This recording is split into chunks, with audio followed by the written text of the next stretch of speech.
اللهم صل على محمد وعلى ال محمد كما صليت على ابراهيم وعلى ال ابراهيم انك حميد مجيد. اللهم بارك على محمد وعلى ال محمد كما باركت على ابراهيم وعلى ال ابراهيم انك حميد مجيد. الحمد لله نحمده ونستعينه ونستغفره ونؤمن به ونتوكل عليه ونعوذ بالله من شرور أنفسنا ومن سيئات أعمالنا.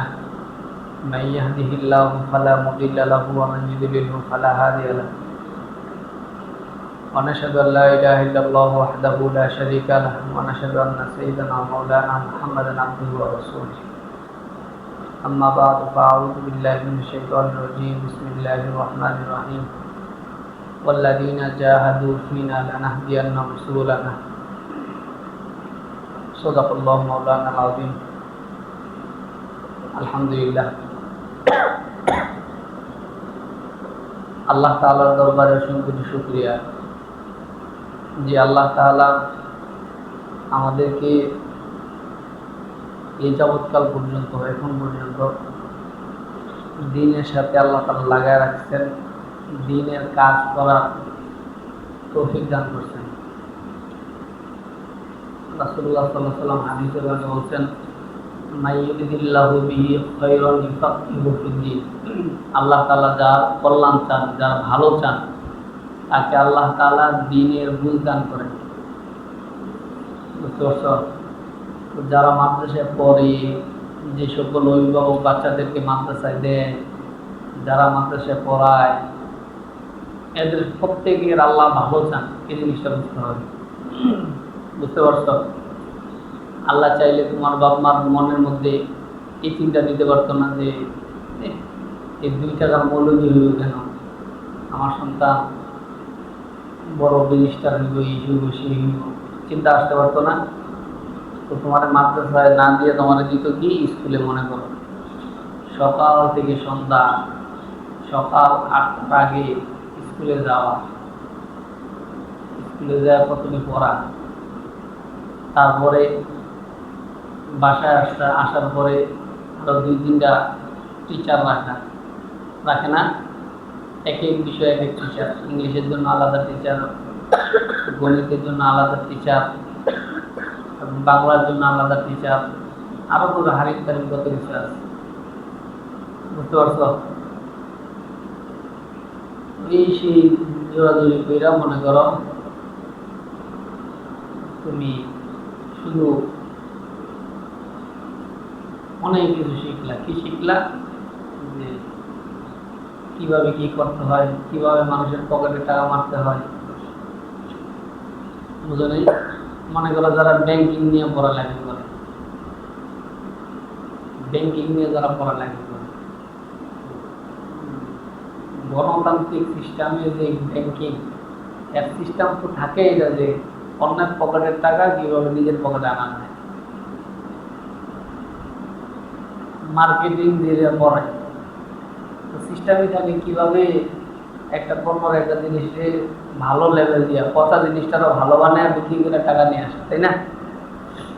দেখো না, তোমার ছাড় থাকতে থাকতে 10 টাকা দিব, একটা ভালো শোরুমে ঢুকলে 12,000 ঢুকলে তুমি যেই গেঞ্জিটা মনে করো নিউ মার্কেট থেকে 50 থেকে 60 টাকা কিনতে পারতাম, ওই গেঞ্জিটাই ব্র্যান্ড লাগানোর কারণে বসুন্ধরা মার্কেটে যায় এটার দাম হয়ে গেছে 5,000, 10,000, 12,000। প্রতি ঈদে দেখবে এগুলো ধরা খায়। দেশি জিনিস পাকিস্তানি, অমুক দেশি, লন্ডনী, এইসব বইলা মনে করো এক একটা 30, 40, 50, 1 লাখ, 1.5 লাখ টাকা একটা শাড়ি বানায় ফেলায়, যেগুলো মনে করো তুমি ওই জিনিসটাই তুমি নিউ মার্কেট থেকে কিনতে পারো সর্বোচ্চ 2 থেকে 3,000 টাকা। তো এটার দাম কই চলে যায়? 1-1.5 লাখ টাকা নিয়ে যায়। এই কথা বললাম কি জন্য? ওই বাহিরে আউট করা খারাপ এটা না, আমি তোমার বুঝাইলাম যে আল্লাহ তাআলা তোমাদের বাবা মার মাথায় কোনটা দিতে পারতো যে আমার ছেলেরে কি বানাবো? দুনিয়াদার বানাবো, দুনিয়া কামাবি, ইচ্ছা মতো কামাবি, সকাল থেকে সন্ধ্যা পর্যন্ত দুনিয়া কামাইতে অস্থির হয়ে যাবে। দুনিয়া কামাইতে অস্থির হয়ে যাবে।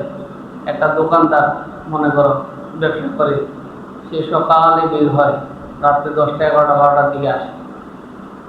তো সন্তানদের মহব্বত করবো, একটু মায়া করবো, আদর করবো, ওই সময় সুযোগটাও পায় না। বাবা যায় অফিসে বা ব্যবসায়, মায়া যায় চাকরিতে, সন্তান থাকে আরেক জায়গায়। এগুলো খারাপ জিনিস বলতেছি না, আবার কি মনে করেন না যে খারাপ। দুনিয়ার অনেক পরিস্থিতি এগুলো দাঁড়ায় মানুষের, যার কারণে দেখা যায় অনেক ক্ষতি সামনে আসে। তো বাচ্চাকে যদি একটু আদর করবে, এদেরকে নিয়ে যদি একটু মহাব্বতে কথাবার্তা বলবে, একসাথে বসে খাবে, এই সুযোগটা হয় না তাদের। তো কি করে, ওই যে ছুটির সময় সবাই মিলে যায় হলো রেস্টুরেন্টে খাওয়ার জন্য, একটু যদি আনন্দ করা যায়। আল্লাহ বলছিলাম যাবো, ওদিকে যাবো না। তোমার বাবা মা চাইলে তোমার কি দিতে পারতো? স্কুলে দিতে পারতো বা দুনিয়াবী শিক্ষায় শিক্ষিত করতে পারতো। ওটা না করে তোমার বাবা মা একটা সুন্দর দিকে চিন্তা করছে যে না, আমার দুনিয়ার প্রয়োজন নেই। তোমার এখানে যারাই দিচ্ছে সবাই দুনিয়া সম্পর্কে বুঝা গেছে যে দুনিয়া আসলে ভালো জিনিস না, বুঝতে পারছো? যাদের বাবা মা সন্তানকে মাদ্রাসায় দিতে, এরা বুঝতে পারছে দুনিয়া ভালো জিনিস না। দুনিয়া কি না, ভালো জিনিস না। তোমরা অনেকটা ছোট ছিল, আর মোটামুটি মনে আছে তোমাদের করোনা হয়েছিল না? করোনার সময় পুরো এমন হয়েছে, বাবা মারা গেছে, সন্তান কি করে নাই, বাবার লাশ ধরতে যায়নি, দাফন করে নেই, দেখবে এটাও যায়নি। আজীব না? যদি করোনায় মরে যায়,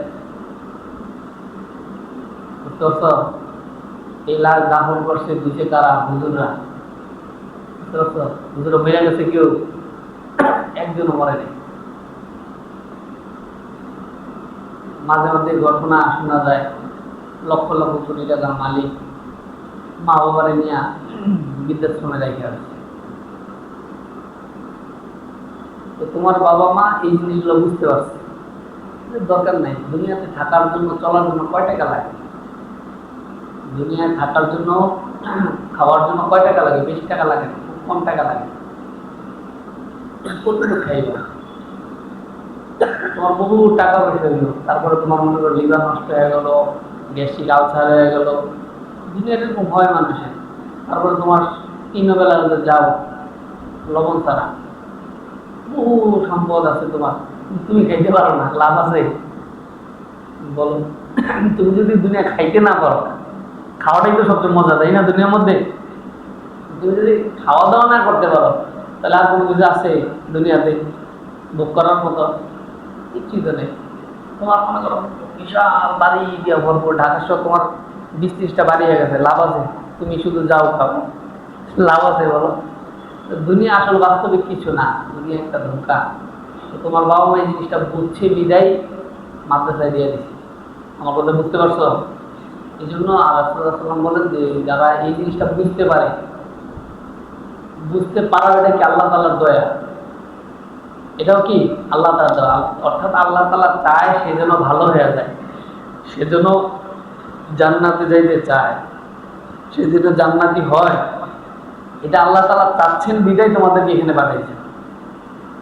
আমার কথা বুঝতে পারছো? যদি আল্লাহ তাআলা না চাইতেন তাহলে দিত না। এখন আল্লাহ তাআলা চাইল, তো তুমি যদি না চাও তাহলে হইল। মনে করো দাওয়াত কার্ড কেউ দিছে, দাওয়াতে যাওয়া যায়, ওইটা তো সবাই দূর মারে, আরে ছুটি মুটি যেমন দাওয়াতে যাই, মাইশের বাড়ি খাওয়ানটা এত মজা আমি বুঝি না। নিজের ঘরে খাবো, ডাল ভাত খাবো, এটার মধ্যে মজা আছে বাবা। এই মাইশের বাড়ি দাওয়াত পাইলে কি দুর্দান্ত লাগে না? কই কই দাওয়াত, কত পরিচিত বাহিরে বিয়ার দাওয়াত, না আমার ওইখানে যাইবি, বাপ মা কান্নাকাটি, বাপ মা লইয়া যায়, কি অবস্থা! তো সরল মজা লাগে। আমি জীবনে খুব কম ওই বিয়াটা দেখেছি যেখানে যাইতে না মিলি না, ওগুলা দেখেছি। ছাত্র যখন একটা খাইলিং করলে চলে, একবারে কম। আমার এলাকায় আমি তো থাকি ছোট থেকে ঢাকা, তাই না? আর হইলো আমার বাপে হইলো মসজিদের ইমাম সাহেব, এক মসজিদে 35 বছর, 35 বছর। তো এলাকার সবাই চিনে, আমি ওই এলাকার ছেলের মধ্যে সব বিয়াতে দাওয়াত দিচ্ছি, কোনো বিয়াতে যাই না। আমার স্মরণ করে নিজের ঘরে স্বাভাবিকভাবে খামো, এটা মজা। আসলে হুজুর মানুষ গিয়ে টাকা তেমন লাগে, হ্যাঁ টাকাও তো লাগে না, ইচ্ছা করে যাইতে পারি, যাই পেট বেলা খাইতে পারি, তাও যাই। তো এই দাওয়াত ভালো জিনিস না। যাই হোক, কি যেন বলছিলাম, ওই দাওয়াত কার্ড দিলে এবং লেখা দিতে, মনে করো কোনো টাকা পয়সা দেওয়া লাগবে না, তাহলে যাইবা তুমি খাইবা, তাই না? এখন ওই লোক তোমার দাওয়াত দিল, তুমি যদি না গেলা, ওই লোক বললো এইভাবে আমার সেন্টার হইল লাল ইয়াতে কারা সেন্টার, মনে করো চিনো, এইদিকে একটা কারা সেন্টার আছে বিশাল বড়, পুরানা যে জেলখানা আছে জেলখানার ভিতরে।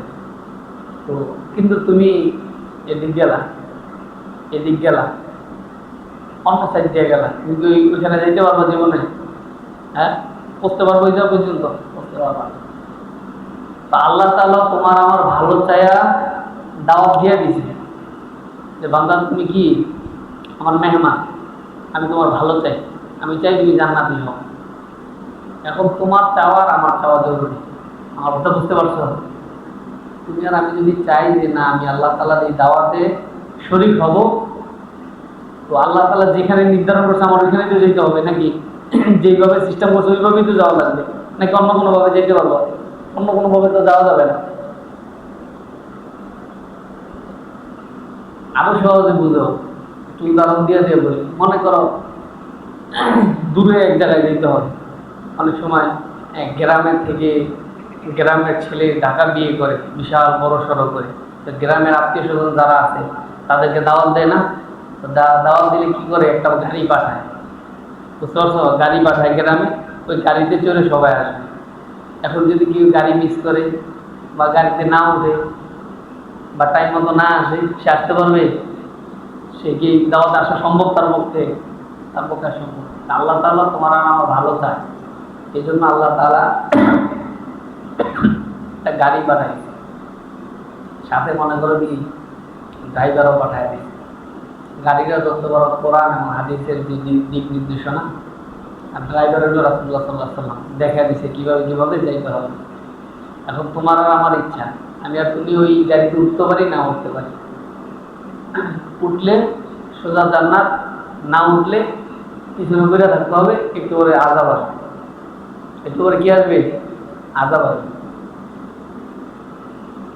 আল্লাহ বুঝার তৌফিক দান করুন।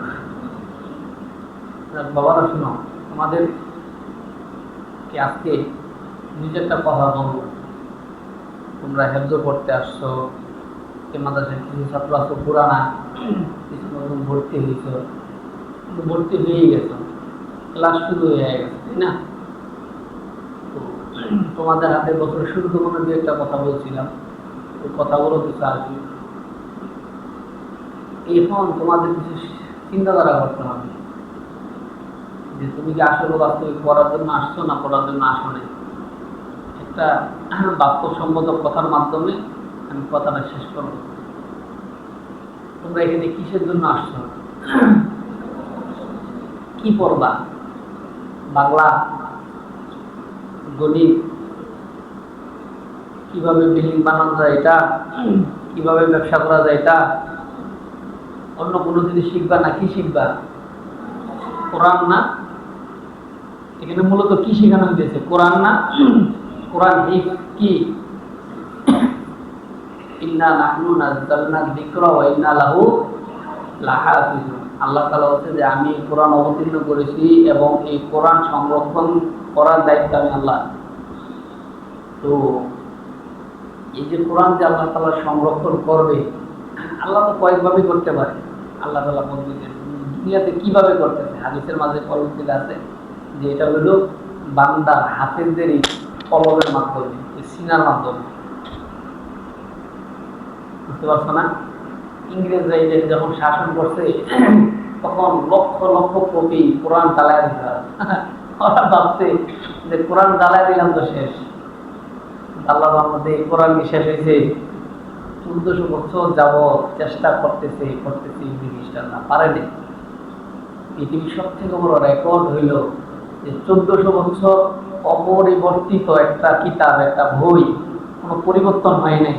একবারে 1400 বছর আগে যা আছে তা এখন পর্যন্ত আছে, কোরআন ছাড়া আর কোনোটাই নেই। কোরআন যে সত্য, কোরআন যে অপরিবর্তিত, এটাই প্রমাণ সব থেকে বড়। মানুষের লেখা যত বই আছে, যত কিতাব আছে, সব পরিবর্তন হয়েছে, সব কি নিজে এদিক সেদিক পরিবর্তন হয়েছে। কিন্তু কোরআন আজ পর্যন্ত এক আছে। এখনো তুরস্কের ইস্তাম্বুলে গেলে, মিশরের ইয়াতে গেলে, বিভিন্ন বড় বড় জাদুঘর গুলা গেলে দেখা যায় আল্লাহ তাআলা যখন বড় হইবা অনেক বিদেশ বিভিন্ন সফর করলো, ভালো জিনিস ওইখানে দেখলে, এগুলো দেখলে ইমান আরো তাজা হয়। সম্ভবত ইস্তাম্বুলের জাদুঘরে এখনো হযরত ওসমান রাদিয়াল্লাহু তাআলা তখন শাহাদাত বরণ করতেছিল, তখন উনি কোরআন তেলাওয়াত করতেছিলেন। তো কোরআন তেলাওয়াত করা অবস্থায় ওনার এখানে তীর মারছে। উনি এইভাবে পড়ছে, আমার খেয়াল নেই জায়গাটা, কোরআনের যে স্থানটা, ওই জায়গাতে এখনো ওই রক্ত আলা কোরআন শরীফটা এখন ওই জায়গায় সংরক্ষিত আছে। ওই কোরআন আর বর্তমান কোরআনের লাগে কোনো কি নাই, পার্থক্য নেই। তো যে কথা বলতেছিলাম যে আল্লাহ তাআলা বলছেন আমি এই কোরআন অবতীর্ণ করেছি, এই কোরআন সংরক্ষণ করার দায়িত্ব কার? আল্লাহ। বুঝো এই জিনিসটা, এই জিনিসটা একটু বুঝো।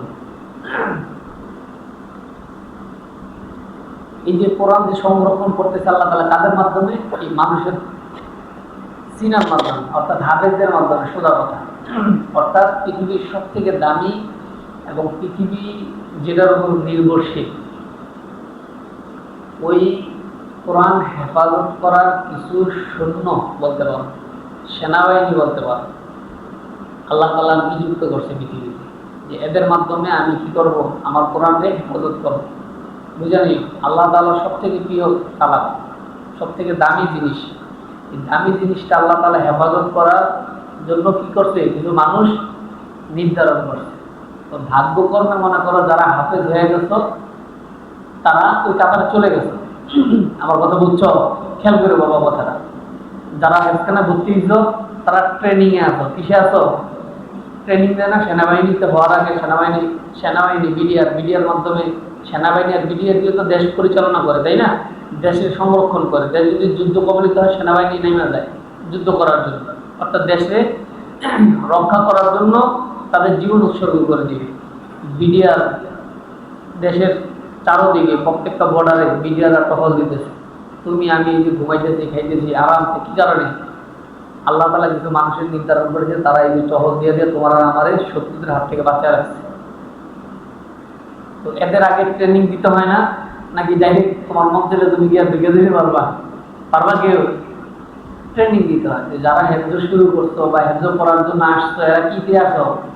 ওই যে কোরআন হেফাজত করা, কোরআন হেফাজত করার কিসে আছো? ট্রেনিং আছে। একজন সেনাবাহিনী তার বুক ফুলে কথা বলে যে আমি দেশের সৈনিক। দেখো না এখনো যারা যে আসল হোক বা নকল হোক, যারা মুক্তিযুদ্ধ করছে, তো মুক্তিযোদ্ধা একটা কি মারে, ঝাড়ি মারে। যদিও সে মনে করো ই করছে, যারা মুক্তিযুদ্ধ করছিল ও খানা আগাইয়া দিছে, পিস্তলটা আগাইয়া দিছে, বা জোতাগুলো পয়সা দিছে, পানি আগাইয়া দিছে, এমন হয়েছে। কিন্তু নাম কি হয়ে গেছে এমন? মুক্তিযোদ্ধা। এটা বড় ভাব। চিন্তা করো, সাধারণ দুনিয়ার সামান্য একটা জিনিস, ভূখণ্ড বাংলাদেশ। দোয়া করে আল্লাহ তাআলা সর্বদা এই ভূখণ্ডকে কি করো? হেফাজত করো। কিন্তু এটা তো শেষ হতে টাইমও লাগবে না, যে কোনো সময় যে কোনো ঘটনা ঘটে যেতে পারে। এটার জন্য কত জিনিস, কত পাওয়ার মানুষের, কত চিন্তাধারা। সেনাবাহিনী যারা হয়ে গেছে তাদের কত একটা পাওয়ার, যে আমি দেশের সৈনিক। তুমি আর আমি কার সৈনিক? তাহলে আল্লাহর সৈনিক। আল্লাহ পৃথিবীর সব থেকে দামি জিনিসের জন্য, দামি জিনিসকে সংরক্ষণ করার জন্য তোমার আমার আল্লাহ তাআলা সৈনিক হিসেবে বাছাই করছে। আমার কথা বুঝতে পারছো? এখন এই সৈনিক হিসাবে যে বাছাই করছে, এখন একটা হলো যারা হাফেজ আছো, তারা হয়ে গেছো, এখন তুমি সৈনিক হিসাবে থাকবা কি থাকবা না, এটা তোমার চিন্তাধারা। এখন সেনাবাহিনী যারা ঢুকে যায়, কিন্তু সে যদি আনফিট হয়ে যায়, কি হয়ে যায়? আনফিট, বুঝো? যে ফিট না, সে উপযুক্ত না, মনে করো খাইছি উল্টা, তারা ঠিকভাবে ই করে নেই, ট্রেনিং দেয় নেই, দুদিন পরে তার নাম কি হয়ে যাবে? কেটে যাবে। সে আর সেনাবাহিনীতে থাকতে পারবে না, যদিও সে বিক্রি করছিল, ঢুকছিল। তো যারা হাফেজ হয়ে গেছো, তাদের জন্য ভাই বাবা এটাই। তোমার আল্লাহ তাআলা সেনাবাহিনী হিসেবে কি করছিল? সৈনিক হিসেবে, কোরআনের একজন সৈনিক হিসেবে তোমাকে আল্লাহ তাআলা নির্বাচন করছিল। তুমি ঢুকছিলে এই কাতারে, কিন্তু তুমি আনফিট হওয়ার কারণে তোমার ব্যাগ করে দিল। বুঝো আল্লাহ তাআলা সৈনিক হইয়া পরে, দেশের একজন সৈনিক হইয়া পরে আবার বাদ পেরে গেল, শরম লজ্জার কথা না? তো আল্লাহ তাআলা সৈনিককে তুমি বাদ পেরে দেবে, লজ্জার কথা না? এই মাথায় রেখে তারা হাফেজ। আর যারা হাফেজ হওয়ার জন্য আসছে, এখন হাফেজ হওয়া নাই, তোমরা কিসে আছো? ট্রেনিং। এই ট্রেনিং তুমি যদি সফল হইতে পারো, তাহলে তুমি তো শেষ যেতে পারবা, সৈনিক হইতে পারো। এই ট্রেনিংটা একটু কষ্টের, এটা বাস্তব মনে করো। আমি ওদিকে বলছি না কষ্টের, কোরআন নেওয়াটা এটা কি কষ্টের। যে রাসূলুল্লাহ সাল্লাল্লাহু আলাইহি সাল্লামের শরীরে 40 জন জান্নাতি পুরুষের শক্তি ছিল। বলা হয় এক একজন জান্নাতি ব্যক্তির শরীরের শক্তি হলো দুনিয়া 40 জন পরিপূর্ণ শক্তিশালী পুরুষের সমান। তোমার আর আমার মতো মরা না, কুস্তি খেলে না কত মানুষ, কুস্তি খেলা যে শক্তিশালী লোক, এরকম 40 জন শক্তি যদি একজনকে দেওয়া হয়, তাহলে এই শক্তিটা কার আছে? জান্নাতি একজন। আর এই 40 জন জান্নাতি শক্তিশালী পুরুষের শক্তি কার কাছে? আল্লাহ তাআলা রাসূলুল্লাহ সাল্লাল্লাহু আলাইহি ওয়াসাল্লাম। ওই রাসূলুল্লাহ সাল্লাল্লাহু আলাইহি ওয়াসাল্লাম যখন কোরআন নিবে, তখন জ্বর এসে পড়ছে না? চাপ খায়া, ঘটনাটা তোমরা সবাই জানো। জ্বর এসে পড়ছে না? তাহলে বোঝা গেল এটা কি একটু কঠিন। এবং আল্লাহ তাআলা বলতেছেন, লাউ আনজালনা হাযাল কুরআন আলা জাবালিন লারাআইতু খাশিআম মুতাসাদ্দিআন মিন খাশিয়াতিল্লাহ। যদি আপনি দেখতেন, যদি এই কোরআনটা যদি পাহাড়ের উপর আমি নাযিল করতাম, তাহলে পাহাড় সে এই কোরআনের ভয়ে, আল্লাহ তাআলার ভয়ে, কোরআনের ভারের কারণে একেবারে মিশা যেত জমিনের সাথে।